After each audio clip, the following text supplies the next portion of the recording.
మన ప్రభు అయిన యేసుక్రీస్తు నామంలో కూడి వచ్చిన మీకు నా హృదయపూర్వకమైన వందనాలు. ఈరోజు ధ్యానం కొరకు 91వ కీర్తన 10వ వాక్యాన్ని నేను చదివి వినిపిస్తాను. నీకు అపాయమేమీ రాదు, ఏ తెగులును నీ గుడారమును సమీపించదు. ఈ వాక్యంలో మొదటి మాటని నీకు అపాయమేమీ రాదు. దేవుడు ఈ ప్రార్థనకు కూడి వచ్చిన మీతో చెప్తున్నాడు, నీకు అపాయమేమీ రాదు. ఒకవేళ మీకు అపాయాలు ఏమైనా వస్తాయేమోనని మీరు భయపడుతూ ఆ విషయమై ఆలోచిస్తూ ఇక్కడికి వచ్చారేమో. అందుకే ప్రభు చెప్తున్నాడు, నా సన్నిధికి మీరు వచ్చారు, సర్వశక్తుని నీడను ఆశ్రయించారు, ఆయన మాట వినాలని ఆశించారు. గనుక మీకు ఏ అపాయమో రాదు. కొన్నిసార్లు అపాయాలు ఎలా వస్తాయో చెప్పనా? మీ చుట్టూ ఉన్నటువంటి మీ పొరుగు వాళ్ళ ద్వారా, మీ చుట్టూ ఉన్న మీ రక్త సంబంధులు బంధువుల ద్వారా మీకు అపాయము వస్తుంది. కొన్నిసార్లు మీ అధికారుల ద్వారా అపాయం వస్తుంది. మీకంటే పై ఉద్యోగస్తుల ద్వారా, మీ పైన మేస్త్రుల ద్వారా, గుమస్తాల ద్వారా, అధికారుల ద్వారా వస్తుంది. కొన్నిసార్లు మీ శత్రువుల ద్వారా మీకు ఒకవేళ కీడు రావచ్చు. ఏ రకమైనటువంటి కీడైనా సరే ఒకవేళ మిమ్మల్ని సమీపించినా మీకు మాత్రం కీడు కలగదు. ఆమేన్. మీకు కీడు కలగనివాడు ఆయన. ఆ కీర్తన మొదటి వాక్యాన్ని చదివితే, మహోన్నతుని చాటున నివసించువాడు, సర్వశక్తుని నీడను విశ్రమించువాడు. ఇప్పుడు ఆయన మహత్తరమైన దేవుని సన్నిధిలో మీరు విశ్రాంతిగా ఉన్నారు కనుక మీకు ఏ కీడు రాదు. ఆమేన్. విశ్వసిస్తున్నారా? మీ అధికారుల ద్వారా మీ కీడు రాదు. ఆమేన్. వాక్యంలో నుండి కొన్ని ప్రాముఖ్యమైన విషయాలు మీకు చెప్తాను. ఏ విధంగా మీకు కీడు రాదో, ఆ కీడుని ఏ విధంగా దేవుడు మీ దగ్గర నుంచి వేరు చేస్తున్నాడో ఒకసారి బైబిల్లో మనం గమనించినట్లయితే లోతు చరిత్ర నాకు గుర్తుకొచ్చింది. లోతు నీతిమంతుడని, దేవుని భయం కలిగిన వాడని, భక్తి గలవాడని బైబిల్ చెప్తా ఉంది. అతని ఇంటికి ఓసారి ఇద్దరు వచ్చారు. చక్కగా ఉంటారు, అందంగా ఉంటారు. ఈ లోతు కుటుంబము ఆ ఇద్దరు అతిథులతో మాట్లాడుతూ ఉన్నారు. మాట్లాడుతూ ఉంటే ఆ చుట్టుపక్కల ఉన్నటువంటి వాళ్ళందరూ దుమ్మిగా వచ్చారు. వాళ్ళిద్దరిని బయటికి పంపించాం. వాళ్ళు చాలా చక్కగా ఉన్నారు, వాళ్ళ రంగే అదో రకంగా ఉంది. వాళ్ళని మేము అనుభవించాలి,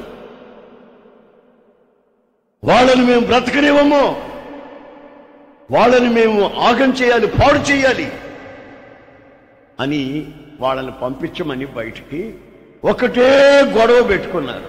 దుమ్మిగా వచ్చేసారు, అల్లకల్లోలంగా అరుస్తున్నారు, కేకలేస్తున్నారు. అయితే లోతు తలుపు తీసి బయటకు వచ్చి, అయ్యలారా మీకు దండం పెడతాను, నా ఇంటికి అతిథులు వచ్చినారు, నన్ను అవమానాలు పాలు చేయకండి, వాళ్ళని మీరు ఏమీ చేయకండి బాబు, మీకేం కావాలో చెప్పండి, అది నేను సిద్ధంగా ఉన్నాను, దయచేసి నా మాట వినండి అని కాళ్ళు పట్టుకొని, చేతులు పట్టుకొని, గడ్డం పట్టుకొని బ్రతిమలాడాడు. ఎంత బ్రతిమలాడినా వాళ్ళిద్దరిని బయటికి పంపించు అంటారు. అదొక పనికి మాలినటువంటి దేశం, నీచానికి తెగించిన ప్రజలు, వరుసవాయులు తప్పి విచ్చలవిడిగా ప్రవర్తించే ప్రజలు, మృగాలే మేలనిపిస్తాయి. అట్లాంటి నీచమైనటువంటి అలవాట్లు ఉన్న ప్రాంతం అది. ఈయన బ్రతిలాడుతుంటే వాళ్ళు ఏమన్నా తెలిసినా, నీవెవరురా, ఎక్కడి నుంచి వచ్చావురా,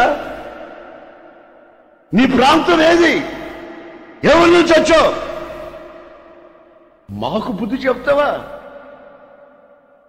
మా మధ్యలో నీవేమైనా న్యాయాధిపతివా, పెద్ద రూల్స్ మాట్లాడుతున్నావు, వదలు చితంది అని ఇష్టం వచ్చినట్టుగా ప్రవర్తిస్తున్నారు. మాకు నీవు న్యాయాధిపతి కాదు, అసలు నువ్వెంతటి వాడివిరా, మేము అడిగిన దానికి కాదని దానికి దిక్కు లేకుండా ఈ ప్రాంతంలో పడ్డావు, పరదేశురా నువ్వు, నీకు ఇల్లుకి స్థలం లేకపోతే నేను కదా నీకు ఇప్పించింది, ఆ రోజు అప్పులు పాలు అల్లాడిపోతాడు, నేను డబ్బు కట్టలేదంటరా, లేపాకే వాళ్ళిద్దరిని పంపించి బయటికి అని నోటికి ఎలా వస్తే అలా మాట్లాడుతున్నారు.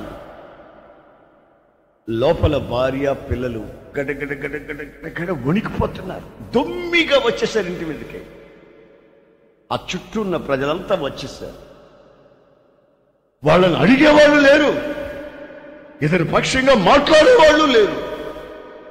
ఆ భయానకమైన పరిస్థితుల్లో వాళ్ళిద్దరు వచ్చారే, ఈ లోతుని ఇలా పట్టుకొని లోపలికి లాగి తలుపేసేశారు. Amen. Praise the Lord, praise the Lord. ఈ లోతు బ్రతిమలాడటం, వాళ్ళు తిట్టడం, వాళ్ళు అల్లకల్లోలం చేయడం విన్నటువంటి ఈ ఇద్దరు లోతుని లోపలికి లాగి తలుపేసేశారు. ఆదికాండం 19వ అధ్యాయం 10-11 వాక్యాలు విందాం. అయితే ఆ మనుషులు తమ చేతులు చాపి లోతును ఇంటి లోపలికి తమ యొద్దకు తీసుకొని తలుపు వేసిరి. అప్పుడు వారు పిన్నలు మొదలుకొని పెద్దల వరకు ఆ ఇంటి ద్వారము దగ్గరనున్న వారికి కనుమొప్పు కలగచేయగా వారు ద్వారము కనుగొనలేక విసికిరి. తలుపేసిన తరువాత ఒరే తలుపు ఎక్కడరా, ఒరే తలుపు ఎక్కడరా అని ఆ ఇంటి చుట్టూ తలుపు ఎక్కడ కిటికీ ఎక్కడ, తలుపు ఎక్కడ కిటికీ ఎక్కడ అని చెప్పి ఈ రంకులాటంలో తిరిగినట్టు తిరుగుతున్నారు అందరూ ఆ ఇంటి చుట్టూ. ఆ జనం అంతాను ఏమైందో తెలుసా, ఏమైందో తెలుసండి, వాళ్ళ కళ్ళన్నీ మబ్బుగమ్మిపోయాయి. దేవునికి స్తోత్రం, హల్లెలూయా. ఆ ఇంటిని వెతుకుతూ వచ్చిన వాళ్ళు, ఈ లోపల ఉన్న వాళ్ళు అందచందాలు చూసిన వాళ్ళు, వాళ్ళు అనుభవించాలని, వాళ్ళతో విచ్చలవిడిగా ప్రవర్తించాలని మృగాల్లాగా కోరుకున్న వాళ్ళు, తలుపు ఎప్పుడైతే ఆ వ్యక్తులు వేశారో మరుక్షణం వాళ్ళ కళ్ళన్నీ గుడ్డి అయిపోయినాయి. వాళ్ళు వెతికి వెతికి, అబ్బాయి కనబడిందా తలుపు, ఎక్కడ కనబడిందే, అమ్మాయి నీకు కనబడలేదా, కనబడలేదు, అరే బాబాయ్ నీకు కనబడలేదా, ఎదుగుతున్నాను రా, తలుపు కనబడలేదు, కిటికీ కనబడలేదు. ఏమైంది బాబాయ్ అంటే, ఏమిటో నా కళ్ళు కనబడట్లేదని వాడంటే, నాకు కూడా కళ్ళు కనబడట్లేదని తిరిగి తిరిగి తిరిగి తిరిగి తిరిగి తిరిగి తిరిగి ఆ ఇంటి చుట్టూ ఉన్న వాళ్ళు తిరిగి తిరిగి తిరిగి వాళ్ళకి విసుగు కలిగిపోయిందంట. దేవునికి స్తోత్రం, హల్లెలూయా, హల్లెలూయా. ఆ రోజు లోతు జీవితానికి ఈ అద్భుతమైన కార్యం జరిగింది అంటే ఈరోజు నీకు నాకు ఎందుకు జరగదండి? ఆయన ఏమంటున్నా తెలిసిన, నీకు కీడు రానివ్వను, నీకు అపాయము రానివ్వను, నీ పిల్లలకి కీడు రానివ్వను. ఎందుకు రానివ్వనో తెలిసిన, నీవు ఆయన సన్నిధికి వచ్చున్నావు. బైబిల్లో మరొక మాట కూడా రాసింది, పునరుద్ధారుడైన యేసుక్రీస్తు ఆయన తలుపు వేశాడంటే ఎవడు ఆ తలుపు తీయలేడు. ఆమేన్. ఆయన తలుపు తీశాడంటే ఎవడు దాన్ని వెళ్ళలేడు. నీ జీవితానికి తలుపు వేయవలసి వస్తే ఆయన వేస్తాడు, తలుపు తీయవలసి వస్తే ఆయన తీస్తాడు. ఆశీర్వాదాలు నీకు రావాలనుకున్నప్పుడు ఆయన తలుపు తీస్తాడు. శత్రువుని ఇంట్లో నువ్వు ప్రవేశించకుండా తలుపును మోస్తాడు. నీకు విరోధముగా నీ చుట్టూ ప్రాంతాల్లో నీ ఇంటి చుట్టూ ఉన్న వాళ్ళు కానీ, బంధువులు కానీ, రక్త సంబంధులు కానీ ఎవరైనా నీకు కీడు చేయాలని, నీ కుటుంబానికి కీడు చేయాలని ఎవరైనా ప్రయత్నిస్తే నీవు వాళ్ళ దగ్గరికి వెళ్ళి కాళ్ళు చేతులు పట్టుకొని, మీ బంధువులు కదంటరా, మీ పెద్దనాన్న కదంటరా, మరి నీకు చెల్లు అవుతుంది కదరా, ఏమిటి ఇదని చెప్పి నువ్వు బతిలాడుతుంటే దేవుడు చూస్తూ ఊరుకోడు, నిన్ను లోపలికి లాగుతాడు, తలుపేస్తాడు. ఆమె ఆ దుర్మార్గుడిని నీవు బ్రతిమాలుకుంటే కూర్చుంటావేంటి? పశువులా ప్రవర్తిస్తున్న వాడు, వర్షవాయు తప్పిన వాడు, అలా ప్రవర్తిస్తున్న వాడిగా చేతులు చేస్తాడు. రా లాభుగా, నేను రోషం గల దేవుణ్ణి, లాభాలు నేను తలుపేస్తాను, వాడు తలుపు తీయమని చూద్దాం. నీ పిల్లలు నేను కాచుకుంటాను. ఆమేన్. హల్లెలూయా. నీ ఆస్తిని నేను కాచుకుంటాను. హల్లెలూయా. నీ యొక్క జీవితాన్ని నేను కాచుకుంటాను. ఏ ఆపద, ఏ కీడు నీ గుడారానికి సమీపించదు. సమీపించదే గుడారం చుట్టూ తిరగటమే కానీ లోపలికి వచ్చే పని ఉండదు. ఆమేన్. ఆమేన్. ఆమేన్. యేసు ప్రభు నమ్ముకున్న ఒక వ్యక్తి ఒక ఇంట్లో ఉన్నాడు. ఆ ఇంట్లో వాళ్ళ నాన్నకి ఎవరో చేతబడి చేశాడని వినికిడి. ఆ పిల్లోడు నన్ను తీసుకెళ్లి ప్రార్థన చేయమన్నాడు. ప్రార్థన చేస్తూ ఉంటే ఆ ఇంటి చుట్టూ ఏదో గీత గీసినట్టుగా నాకు కనిపించింది. ఏమిటా ఇంటి చుట్టూ గీత గీస్తుందని చెప్పి నేను ఇంట్లో నుంచి బయటకు వెళ్ళి చూస్తే నిజంగానే గీత గీస్తుంది. కానీ ఆ గీత దాకా వచ్చి 2 నిమ్మకాయలు, ఆ గీత దాకా వచ్చి 2 మిరపకాయలు, ఆ గీత దాకా వచ్చి 2 బొగ్గులు నిలబడి ఉన్నాయి. ఏమిటి ఇక్కడ బొగ్గులు ఉన్నాయి, నిమ్మకాయలు ఉన్నాయి, అవి ఉన్నాయి, ఇవి ఉన్నాయి, మా నాన్నకి ఎవరో ఏమో చేశారండి అని చేశారు. సరే, ఇవి ఈ గీత దగ్గరికి వచ్చి ఎందుకు ఆగాయి? నేను ప్రార్థన చేస్తే ప్రభు అంటాడు, ఈ ఇంటి చుట్టూ నేను రక్తముతో కంచె వేశాను. కారణం ఏంటంటే నన్ను నమ్ముకున్న వాడు ఇంట్లో ఉన్నాడు. ఆమేన్. హల్లెలూయా. నన్ను నమ్ముకున్న వాడు ఇంట్లో ఉన్నాడు కనుక ఏ అపవిత్రత ఈ గుణాలను సమీపించదు. నేను ప్రార్థన చేసి ఆ దురాత్మను గద్దించి వెళ్ళిపోయానండి. వెళ్ళిపోయిన తర్వాత ఏం జరిగిందో తెలుసా? ఎవరైతే వీళ్ళకి విరోధంగా క్రియ చేశారో వాళ్ళింట్లో ఆ ఇంటి యజమాని చచ్చిపోయాడు. రివర్స్ అయిపోయింది అంత. తర్వాత ఈ నిమ్మకాయలు ఎక్కడ లేవు, మిరపకాయలు ఎక్కడ లేవు, అవన్నీ ఇక్కడ లేవు, ఎటుపోయినాయో తెలీదు. ఆ గీత కూడా తుడుపు పెట్టబడి ఉంది. ఆ ఇంట్లో ఉన్న వ్యక్తి బ్రతికాడు. వాళ్ళకి విరోధంగా చేసిన వాళ్ళు ఆ ఇంటి యజమాని సచ్చారు. మనం ఆరాధిస్తున్న దేవుడు రోషం గల దేవుడు. Praise the Lord. Hallelujah. Hallelujah. ఆ రోజు లోతు జీవితంలో చేశాడు. ఎవడెవడా నువ్వు మాకు న్యాయం చెప్తావు అంటుంటే ఇతరు, నేను ఎందుకు న్యాయం చెప్తానండి బాబు అంటుంటే, దేవదూతలు ఆ దేవుని సన్నిధిలో నుంచి వచ్చిన వాళ్ళు, ఆ సైన్య సమూహం ఒప్పుకోలేదు. ఏళ్ళ మధ్యలో అతను నీచమైన వాళ్ళు రా లోపలికి రా. ఆమె నా ప్రియమైన సహోదరులారా, ఈరోజు ఆ వచ్చారే దేవుని సన్నిధిలో నుంచి దేవదూతలు, ఇప్పుడు నీ జీవితాన్ని నువ్వు బురదలో ఉంటే నిన్ను అలా నెమ్మదిగా చేయబట్టి లాగాలనుకుంటున్నారు. నువ్వు ఇంటి బయట పిచ్చేయాలి వెళ్తుంటే చుట్టుపక్కల లోపలికి లాగి తెలిపేయాలనుకుంటున్నారు. ఆయన ఇప్పుడు చెయ్యి చాచున్నాడు మీ మధ్య. ఆమేన్. దేవుని వాక్యాన్ని నువ్వు ఇంట్లోకి తీసుకెళ్ళావనుకోండి, దైవ సేవకులు మీ ఇంట్లోకి తీసుకెళ్ళారనుకోండి, దేవునితో నిబంధన చేసి నీవు దేవుని సన్నిధిలో ఉన్నావనుకోండి, ఆయన సర్వోన్నతుని సన్నిధిలో ఆయన చాటుగా నిలబడుకొని ఉన్నావనుకోండి, నిన్ను ఎవ్వడు ఏమీ చేయలేడు. ఆమేన్. పొరుగు వారి ద్వారా నీకే కీడు జరగదు. ఆడు ఆ ఇల్లు అమ్ముకొని పోవాలాడు. అయితే మీరు కొట్లాడకూడదు, మీరు పోలీస్ స్టేషన్ పోకూడదు, మీరు మీ బంధువులు పిలిపించి రౌడీలను పిలిపించి గొడవలు పెట్టుకోకూడదు. అయితే నువ్వేం చేయాలంటే ఆ తలుపు దగ్గర నిలబడుకొని బ్రతిమలాడుకుంటూ కూర్చోవాలా. నువ్వు బ్రతిమలాడే కొన్ని వాడు రెచ్చిపోతాడు. ఆ తర్వాత ఏం జరిగేది వాడికి తెలియదు. వాడు గుడ్డోడైపోతాడు. అక్కడికి ఎందుకు వచ్చాడో వాడికి తెలియదు. బైబిల్లో ఉంది, వాడికి విసుగు పుట్టింది అని.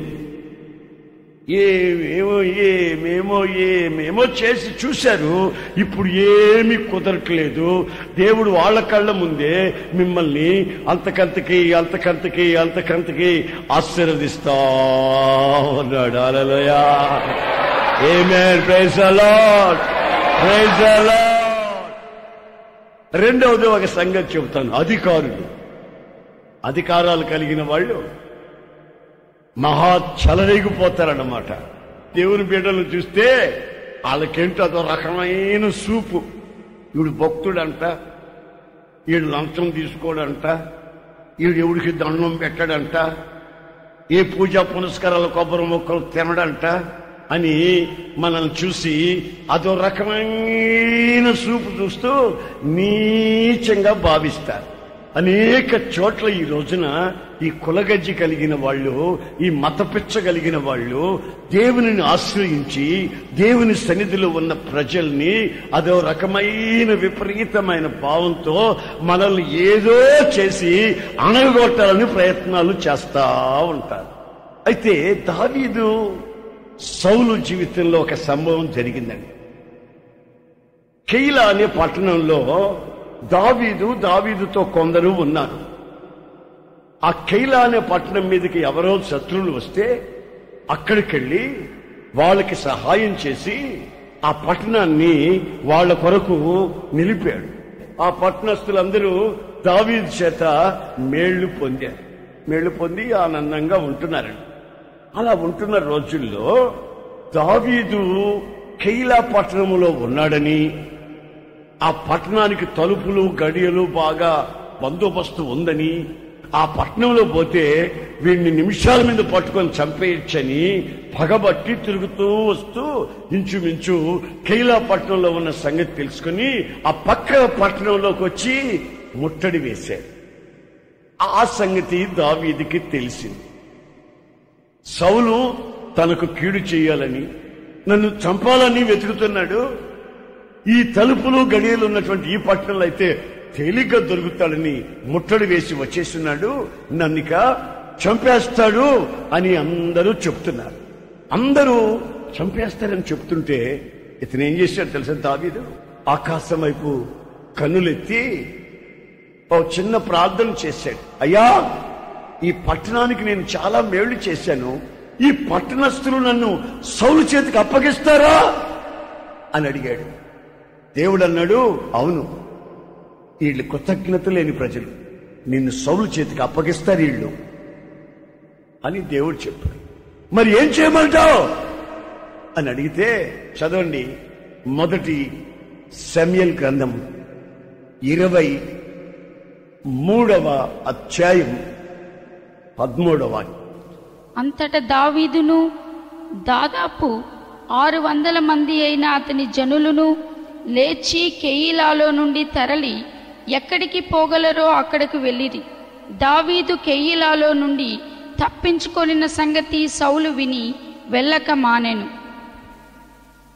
గమనించండి, దేవుడు చెప్పాడు, నిన్ను తప్పక వాళ్ళు అప్పచెప్పేస్తారు, కృతజ్ఞతలు పట్టణం ఇది, వీళ్ళని నమ్ముకొని ఇక్కడ ఉంటావేమో, నీవు ఎక్కడికి వెళ్ళగలవో అక్కడికి వెళ్ళు. ఈయన ఇంత ఉన్నవాళ్ళు ఇప్పుడు ఎక్కడికి వెళ్ళవాలో అక్కడికి వెళ్ళిపోతున్నారు. అది ఎక్కడో రాయలే బైబిల్లో. ఆమేన్, ప్రైజ్ ది లార్డ్. ఇప్పుడు దేవుని బిడ్డలు ఎక్కడికి వెళ్తారండి? మీరు చెప్పండి. మీ కష్టం వచ్చింది, మీకు బాధ వచ్చింది, ఎవరికి చెప్పుకుంటావో చెప్పుకోపో, ఏం చేస్తావో చేసుకోపో అని శత్రువు అంటున్నాడు అనుకోండి. అప్పుడు మనం ఎవరికి చెప్పుకుంటాం, ఏం చేసుకుంటాం? నేనేం చేస్తున్నాను తెలుసా? నన్ను ఎవడన్నా ఆ మాట్లాడినానంటే, నేను ఎక్కడికి వెళ్ళేది నీకు చెప్పడం ఏంట్రా, నేను ఎవరికి చెప్పుకునేది నీకు చెప్పడం ఏంట్రా, చెప్పుకునే దగ్గర చెప్పుకుంటానని వచ్చి మోకరిస్తా. ఆమె నాకు చెప్పుకున్నానికి ఇంకెవరున్నానండి? వెళ్ళేదానికి వేరే చోటు ఎక్కడుందండి? మరి పోలీసు వాళ్ళ దగ్గరికి వెళ్ళగలనా? రౌడీ ముఠా దగ్గరికి వెళ్ళగలనా? ఎవరో చెప్పుడో చెప్పుకోపో, ఎక్కడికి వెళ్తారో వెళ్ళరా అని ఎవరైనా అంటే నాకు వెళ్ళే చోట ఒకటి ఉంది. ఆమేన్. చెప్పుకునే ఆయన ఒక ఆయన ఉన్నాడు. హల్లెలూయా. ఆయన ఎవరు? మహోన్నతుడు. దేవునికి స్తోత్రం. ఆయన ఎవరు? సర్వశక్తి గల దేవుడు. హల్లెలూయా. ఆయన ఎవరు? సర్వాంతర్యామి. హల్లెలూయా. ఆయన ఎవరు? సర్వ జ్ఞానం కలిగిన వాడు. ఆయన ఎవరు? సర్వశక్తి గల దేవుడు. ఆయన దగ్గరికి నేను వెళ్తాను. వెళ్తే ఆయన ఏం చేస్తాడో తెలుసా? నన్ను ఆయన సన్నిధిలో మరుగు చేసేస్తాడు. 600 మంది దావీదు ఆ పట్టణంలోనే ఉన్నారు, కానీ ఎవరికి కనబడ్డారు? ఎక్కడికి వెళ్ళాలనో వెళ్ళిపోమన్నాడు దేవుడు. ఎక్కడికి వెళ్ళాలనో అక్కడికి వీళ్ళు వెళ్ళిపోయారు. ఆ పట్టణం తలుపులు వేసే ఉన్నాయి, గడియలు పెట్టే ఉన్నాయి. సౌలుకు సంబంధించిన వాళ్ళంతా వచ్చి ఆ పట్టణం అంతా వెతికారు. ఏమయ్యారు? మరి తలుపులు తీసారా? మేము తీయలేదండి. మరి ఏమయ్యారు? అది రండి, మాకు అర్థం కావట్లేదు. 10-12 రోజుల నుంచి మా ఊళ్ళోనే ఉన్నారండి, అందుకే మీకు కబురు పెట్టాం. మరి మీరు వచ్చారు, అప్పుడు కూడా మేము ఇక్కడ ఉంటే వాళ్ళందరూ చూసామండి. మరి ఇప్పుడు ఏమయ్యారు? సర్వశక్తిని చాటుకి వెళ్ళిపోయారు. దేవునికి స్తోత్రం.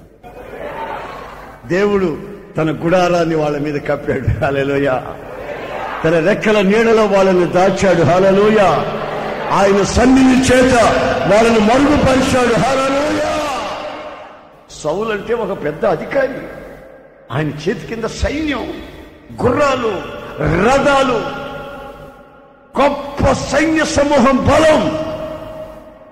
అయితే విచిత్రమైన సంగతి ఏంటంటే ఆ కెయిలా పట్టణంలో వీళ్ళు ఎక్కడికి వెళ్ళారో తెలియదా?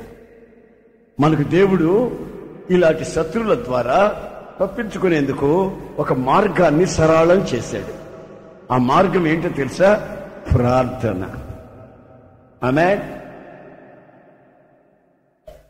చాలాసార్లు కొంతమంది నాకు వచ్చి చెప్పారు, ఏమన్నా మేము కేసు పెట్టామని పోలీసు వాళ్ళు పట్టించుకోలేదని. ఎందుకు పట్టించుకోవాలంటే దెబ్బలు తిని తల పగలు కొట్టుకొని వస్తే మేము రాస్తామన్నారంట. గొడవలుగా ఉన్నాయి వచ్చి చూడండి అంటే మేము అప్పుడు రాకూడదు, గొడవలు అయితే రాకూడదు, మీరు కొట్టుకొని తలల పగలు కొట్టుకొని అప్పుడు మేము క్రిమినల్ కేసు రాస్తాం, అప్పటిదాకా మేము రావు. నిజమే, వాళ్ళ పద్ధతులు అయ్యే, వాళ్ళకి ఇచ్చినటువంటి రూల్స్ కూడా అయ్యే. మీరు ఊరికైనా వెళ్ళి మమ్మల్ని అదేమండి వాళ్ళు ఎట్లా అంటారు వీళ్ళు ఎట్లా అంటారు, వాళ్ళు తీసుకొని తగలకాయలు పగలు కొట్టుకొని కాళ్ళు చేతి ఎరగొట్టుకొని పోతేనే రాస్తారు. అప్పుడే వాళ్ళు రాయాలి. వాళ్ళది న్యాయమే, పాపం వాళ్ళదేం తప్పేం కాదు. అయితే యేసు ప్రభు ఏమంటున్నాడో తెలిసినా, నువ్వు వెళ్లాల్సిన చోటు కదా. ఎక్కడయ్యా నేను వెళ్లాల్సిన చోటు ఏంటయ్యా అంటే నా రెక్కల నీడలోకి, సర్వశక్తిని నీడకి, సర్వోన్నతుని చాటుకి. అక్కడికి నువ్వు వెళ్ళి పుట్టుగా కూర్చున్నావంటే ఎవ్వడికి కనబడ. ఒక ప్రక్కన నీ చుట్టూ ఉన్నటువంటి సర్కిల్, ఫ్రెండ్ సర్కిల్లో నుంచి కానివ్వండి, మరొక విధంగా కానివ్వండి, నీ చుట్టూ ఉన్న వాళ్ళు కానివ్వండి, నీ కులస్తులు కానివ్వండి, నీ మీద పగబడతారు. కానీ వాళ్ళ కళ్ళు పోతాయి, తలుపు ఆయనే వేస్తాడు. ఆయన చేయి చాచున్నాడు, ఎప్పుడు తలుపేద్దావా అది. అవే ప్రైజ్ ది లార్డ్. మనం ఈ వాక్యాన్ని గమనించినట్లయితే, దావీదు కెయీలాకు వచ్చిన సంగతి సౌలు విని దావీదు ద్వారములను అడ్డుగడలను గల పట్టణంలో ప్రవేశించి అందులో మూయబడి ఉన్నాడు. దేవుడు అతనిని నా చేతికి అప్పగించను అనుకోనేను. సౌలు ఏమంటున్నాడంటే, దేవుడు దావీదుని నా చేతికి అప్పగించాడని అనుకున్నాడంట. 14వ వాక్యంలోకి వెళ్ళి మనం చదివితే అక్కడేమని రాసిందో చూడండి. అయితే దావీదు అరణ్యములోని కొండ స్థలములందును జీవను అరణ్యమున ఒక పర్వతమందును నివాసము చేయుచుండెను. సౌలు అనుదినము అతని వెతికినను సౌలు అనుదినము అతన్ని వెతికినను దేవుడు సౌలు చేతికి దేవుడు సౌలు చేతికి అతనిని అప్పగించలేదు. ఆమేన్. హల్లెలూయా. ఒక అధికారి సవాల్ చేశాడంట, ఒరేయ్ నువ్వు ఇట్లా ప్రవర్తిస్తున్నావు గనుక నీకు సస్పెండ్ చేయకపోతే నేను అడుగు, నీ ఉద్యోగం తీసేయకపోతే నన్ను అడగరా. గత భక్తులు చేయడం నా దగ్గర అల్లీళ్ళు వస్తుంటే లంచం తీసుకుని నాకు అంటే ఇవ్వరా గత భక్తుడివి, నీ సంగతి నేను తేల్చుకుంటాను రా అన్నాడంట. అతను వచ్చి నా దగ్గరికి వచ్చి ప్రార్థన చేయించుకన్నా ఇట్లా పళ్ళు పట్టుబట్ట కొరుకుతున్నాడు, లంచాలు తీసుకొచ్చి ఇవ్వమంటున్నాడు, అందుకని నా మీద పగబట్టున్నాడన్నా అని అంటే ఉపవసించి ప్రార్థన చేసుకుని నేను కూడా నీ కొరకు ఉపవసించి ప్రార్థన చేస్తాను అన్నా. సరిగ్గా 10 రోజులు కాకపోతే అతను నా దగ్గరికి వచ్చి అనో అన్నా అతన్ని నా చేతికి ఇచ్చాడు దేవుడు. నా చేతికి చెప్పాడు దేవుడు. నా ఇంటి చుట్టూ 3 సార్లు తిరిగాడు. ఇప్పుడు నీ మీద ఆధారపడింది బాబు నా ఉద్యోగం, నీ మీద ఆధారపడింది బాబు వచ్చాడు. నువ్వు ఒక్క అబద్ధం చెప్పాలంటే నేను చెప్పనంటున్నా, నేను అబద్ధం చెప్పనంటున్నా. ఒక్క అబద్ధం చెప్పిన ఉద్యోగం నేను అబద్ధం చెప్పగలను. నిన్నటి రోజున సస్పెండ్ ఆర్డర్ వచ్చింది. అతని చేతికి నన్ను అప్పచెప్తాడని వాడు అనుకున్నాడు, నా చేతికి వాడిని అప్పచెప్పాడు దేవుడు. నా ప్రియమైన సహోదరులారా, ఒక్కసారి ఆలోచించు. మీరు ఆరాధిస్తున్న దేవుడు ఎవరో మీకు ఇంకా తెలియలే. చిన్నదానికి పెద్దదానికి కంగారు పడిపోతున్నారు, కలవర పడిపోతున్నారు, ఏమవుతుందో అంటున్నారు. ఆయన ఈ రాత్రి నీతో వాగ్దానం చేస్తున్నాడు, ఏ అపాయము నిన్ను సమీపించదు, నీ ఇంటిని ఏ తెగులు సమీపించదు, నీకు విరోధముగా రూపించబడిన ఏ ఆయుధము వర్తిల్లదు. నేను నోషంగా దేవుణ్ణి నేను అలా చేయబోతాను. ఆమేన్.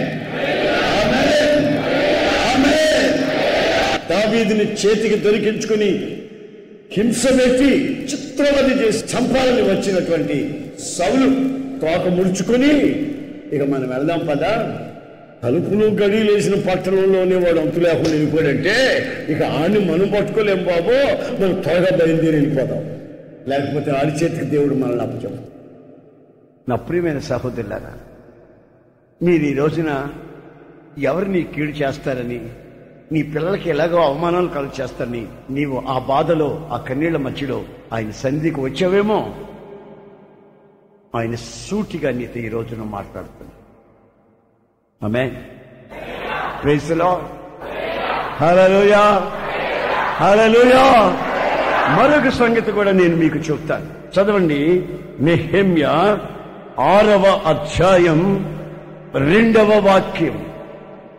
సన్బల్లటును గెషెమును నాకు ఏదో హాని చేయుటకు ఆలోచించి ఓనో మైదానమందున్న గ్రామములో ఒకదాని దగ్గర మనము కలుసుకుందాము రండిని నా యొద్దకు వర్తమానం పంపిరి. దేవుని బిడ్డ నెహెమ్యా దేవుని ఆలయాల గురించి భారం, బాధ్యత.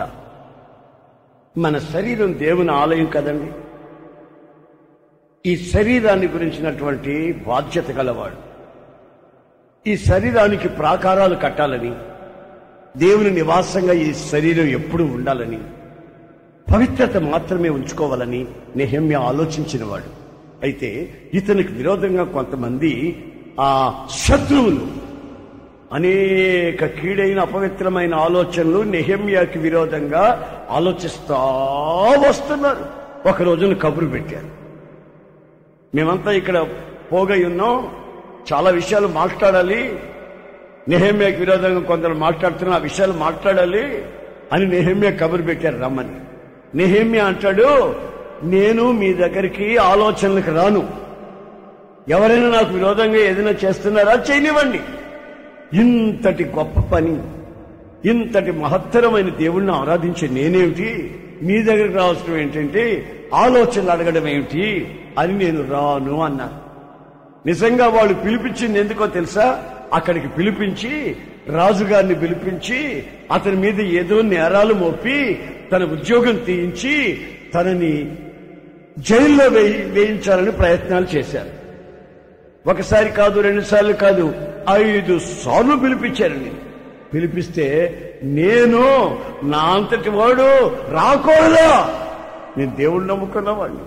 ఆమేన్. ఈ నెహెమ్యా ఏం చేశాడంటే, మీ యొక్క కమిటీ మీటింగ్లకి నేను రాను బాబు, మీ చర్చలకి నేను రాను, నాకు అనవసరం, నేను దేవుని మందిరాన్ని కట్టాలి. తర్వాత ఆ కబురు వచ్చింది, ఓపెన్ లెటర్ వచ్చింది, నువ్వెట్ట కడతావు మేము చూస్తాం రా అని. తర్వాత కొందరు పరిహాసం చేస్తున్నారు, దేవుని మందిరం కడతాడు వీడు, వీడు పెద్ద భక్తుడు అంటే వీడు భక్తుడు, అసలు నువ్వు కట్టే గోడ ఉందే, నెహెమ్యా నువ్వు కొడుతున్నావు గోడ, పెద్ద భక్తుడి, అసలు నక్క ఎగిరి అటు దూకింది అనుకో గోడ మొత్తం పడిపోతురా, అది నువ్వు కట్టే గోడ, పెద్ద భక్తుడు అనుకుంటున్నావు నువ్వు అని పరిహసించటం ప్రారంభించారు. దేవుని పనులు ఏవైనా మీరు చేస్తుంటే, దేవుని కొరకు ఏదైనా చేస్తుంటే, దైవభక్తిగా మీరు ప్రవర్తిస్తుంటే మిమ్మల్ని పరిహసించే వాళ్ళు కోకొల్లలుగా కనిపిస్తారు. ఈడెంతకాలం నిలబడతాడో చూద్దాం, సినిమా పోకుండా, ఈ మనిషి ఆ కొంప చుట్టూ తిరగకుండా ఎంతకాలం ఉంటుందో చూద్దాం అని అందరూ పరిహాసం చేస్తుంటారు. మనల్ని ప్రజలు పరిహాసం చేస్తున్నప్పుడు ఆకాశం అందున్న దేవుడికి సురుకుమంటాడు, ఆయన బాధపడతాడు. ఆమె బైబిల్లో ఒక మాట చెప్పనా నేను, ఒక దైవజనుడు తలకాయ మీద రాయి తీశారు. అప్పుడు దైవజనుడు మోకరించి రాయి పడ్డ తర్వాత ఒళ్ళంతా రక్తగాయాలతో ఉన్నప్పుడు ఆ మోకరించి ప్రార్థన చేస్తూ ఉంటే ఆకాశం తెరవబడిందంట.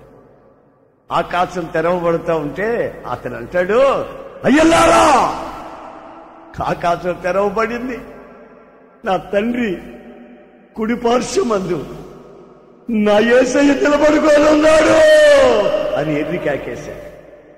బైబిల్లో ఏమని రాసిందంటే, యేసు ప్రభు ఇప్పుడు తండ్రి కుడిపార్శ్వమందు ఆసీనుడై అంటే కూర్చొని మన కొరకు విజ్ఞాపన చేస్తున్నాడని రాసింది. ఈ స్టెఫెన్ ప్రార్థన చేసి దెబ్బలు తింటా ఉంటే ఆయన నిలబడుకొని ఉన్నాడు చూశాడట.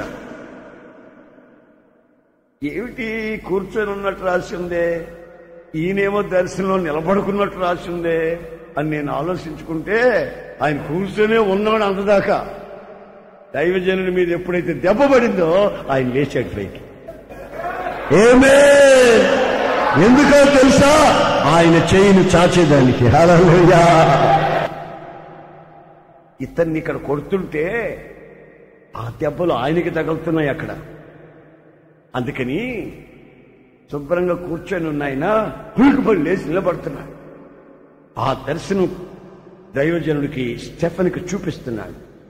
బాబు, నేను ఇక్కడ నిద్రపోవటం లేదు, కూర్చొని లేను, నేను నిలిచి ఉన్నాను. Praise the Lord, praise the Lord. ఏ అధికారి నిన్ను ఏమీ చేయలేడు, ఏ శత్రువు నిన్నేమీ చేయలేడు. దేవుడు నిన్ను ఆశీర్వదిస్తుంటే ఓర్వలేని శత్రువులు ఆశీర్వాదాలు నీకు రాకుండా చేయాలని శత ప్రయత్నాలు చేశారు. ఆయన గోడ కడతా ఉన్నప్పుడు పరిహాసం, ఆయన గోడ కడుతున్నప్పుడు ఆపు చేయాలని, గోడ కడుతున్నప్పుడు జైల్లో వేయించాలని, దేవుని పనులు జరుగుతూ ఉంటే ఆశీర్వాదకరంగా ఉంటే ఆ దేవుని పనికి విపరీతంగా వీళ్ళందరూ ప్రయత్నం చేస్తూ ఉంటే ఆ విపరీతమైన పరిస్థితుల్లో కూడా ఆయన పని తుదముట్టించుకుంటూ ఆకాశం అయిపోయిన దేవునికి ఆ చాచిన హస్తానికి తన పనిని అప్పచెప్పగా ఆయన ఆ పనిని చేసి ముగించెను. ఆమేన్. ఆ ప్రాకారపు గుమ్మాలు, ప్రాకారం అంటే ఏమిటో తెలుసా అండి? ప్రాకారం ఎప్పుడు కట్టుకుంటామంటే వాళ్ళకి మనకు సంబంధం ఉండకూడదు అనుకున్నప్పుడు ప్రాకారం కట్టుకుంటాం. వాళ్ళు వేరండి, వాళ్ళు సినిమాలు చూడి తిరిగేవాళ్ళు, మేము ప్రాకారం కట్టుకున్నాం, మేము సినిమాలు చూడి తిరిగేవాళ్ళం కాదు అని సపరేషన్ అంటారు దీన్ని. ఓ ప్రత్యేకత, పరిశుద్ధత కొరకు నీవు వేరుపరచబడుతున్నటువంటి ప్రాకారం. ఈ ప్రాకారాన్ని ఎంతసేపు కూల్చాలని అన్యజనులు, నీ పవిత్రతను కూల్చాలని నీ ప్రత్యేకతని కూల్చాలని, నీవు దేవునితో చేసిన నిబంధన పాడు చేయాలని ప్రతి ఒక్కరూ ప్రయత్నమే. అయితే చివరికి వాక్యం అంటుంది, నేను నా అంతటి వాడు ఈ పని ఆపుతాడా? నేను చేసే పని నా గొప్ప పని కనుక నేను మీ దగ్గరికి కమిటీ మీటింగులకు వస్తానా? రాజు చెప్తే మాత్రం నేను ఆపుతానా? నా పని నేను కొనసాగిస్తా. ప్రభుత్వంలో చట్టాలు వచ్చినా సరే నా పని నేను చేసి ముగిస్తాను. ఆమేన్, ఆమేన్. మనం భయపడేదానికి పిరికి ఆత్మని దేవుడు మనకివ్వలేదు. మన దేవుడు సర్వశక్తి గల దేవుడు. హల్లెలూయా. ప్రార్థన. ప్రేమగల తండ్రి, ప్రభువా నీకు స్తోత్రం చెల్లిస్తున్నాను. ఈ సమయంలో నిన్ను స్తుతించి స్తోత్రించినట్లు మీ వాగ్దానాన్ని మా జీవితాల్లో పంచుకునేందుకు మీరు మాకు అనుగ్రహించిన మంచి తరుణం కొరకాయ స్తోత్రం. నీ ప్రజలు ఆలకించారు, ఆ దిశగా ధైర్యపరచబడ్డారు. నీకు విరోధముగా రూపించబడిన ఆయుధం వర్ధిల్లదని మీరు సెలవిచ్చారు. ప్రారంభించిన పని ముగిస్తానని సెలవిచ్చారు. మమ్మల్ని మీలో మరుగు చేసుకుంటారని చెప్పారు. శత్రువు మా ఎడల విసుగు పడిపోతాడని చెప్పారు. గనుక మీకు స్తోత్రం.